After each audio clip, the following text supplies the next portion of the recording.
கிறிஸ்துவுக்குள் பிரியமுள்ள சகோதர சகோதரிகளை, பலன் தரும் தேவன் எபிசோட் 1781 கர்த்தரை துதிக்கிறேன், மகிமைப்படுத்துகிறேன். இந்த நாளிலும் ஏசாயா 55:2 நான் உங்களுக்காக வாசிக்கின்றேன். நீங்கள் அப்பம் அல்லாததற்காக பணத்தையும் திருப்தி செய்யாத பொருளுக்காக உங்கள் பிரயாசத்தையும் செலவழிப்பானேன். நீங்கள் எனக்கு கவனமாய் செவி கொடுத்து நலமானதை சாப்பிடுங்கள். அப்பொழுது உங்கள் ஆத்துமா கொழுப்பான பதார்த்தத்தினால் மகிழ்ச்சியாகும். ஆத்துமாவை மகிழ்ச்சியாக்குகிற தேவன். சில இடங்களில் ஜனங்கள் பணத்தை செலவழித்து தங்களுடைய ஆத்துமா திருப்தியாகுமா என்று சொல்லி அலைகிறார்கள். வேதம் சொல்லுகிறது, பிரயோஜனமற்ற ஒன்றிற்காக, திருப்தி செய்யாத பொருளுக்காக நீங்கள் ஏன் பிரயாசப்பட வேண்டும்? உங்கள் பிரயாசத்தை ஏன் செலவழிக்க வேண்டும்?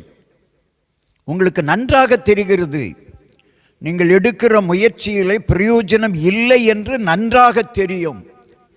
ஏதோ ஒரு பாரம்பரியத்தினாலே எப்படி செய்து வருகிறீர்கள். இன்றைக்கு ஆண்டவர் சொல்லுகிறார், திருப்தி செய்யாத ஒன்றிற்காக உங்கள் பிரயாசத்தை ஏன் வீணாக செலவழிக்கிறீர்கள்? திருப்தி அளிக்கக்கூடிய ஆண்டவரிடத்தில் வாருங்கள். திருப்தி அளிக்கக்கூடிய இயேசுவிடத்தில் வாருங்கள்.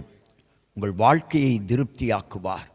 குடும்பத்தை, பிள்ளைகளை திருப்தியாக்குவார். வியாபாரம், தொழில் திருப்தியாய் அமையும். ஆண்டவர் அழைக்கிறார், வாருங்கள், திருப்தியாய் நீங்கள் வாழ்வீர்கள். கண்களை மூடி ஜெபிக்கலாம்.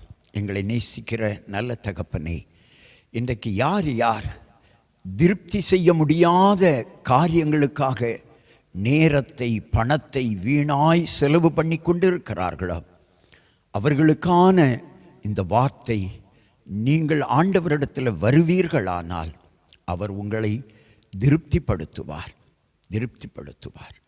5 அப்பம் 2 மீன்களை கொண்டு 5000 பேருக்கு மேலாக திருப்தியாக்கின தேவன் உங்களை திருப்தியாக்க மாட்டாரா? உங்கள் தொழில், உங்கள் வியாபாரம், உங்கள் பிள்ளைகள், உங்கள் குடும்பம் நிச்சயமாய் திருப்தி அடையும். இயேசுவிடத்திலே வாருங்கள், திருப்தியான வாழ்க்கை வாழ்வீர்கள். உங்கள் தொழிலிலே, வியாபாரத்திலே, கடையிலே, ஹோட்டலில் திருப்தியான காரியத்தை நீங்கள் காண்பீர்கள். ஆண்டவர் அழைக்கிறார், வாருங்கள், அவர் உங்களை ஆசீர்வதித்து திருப்தியாக்குவார். இயேசுவின் நாமத்தில் ஜெபிக்கிறேன் பிதாவே, ஆமென்.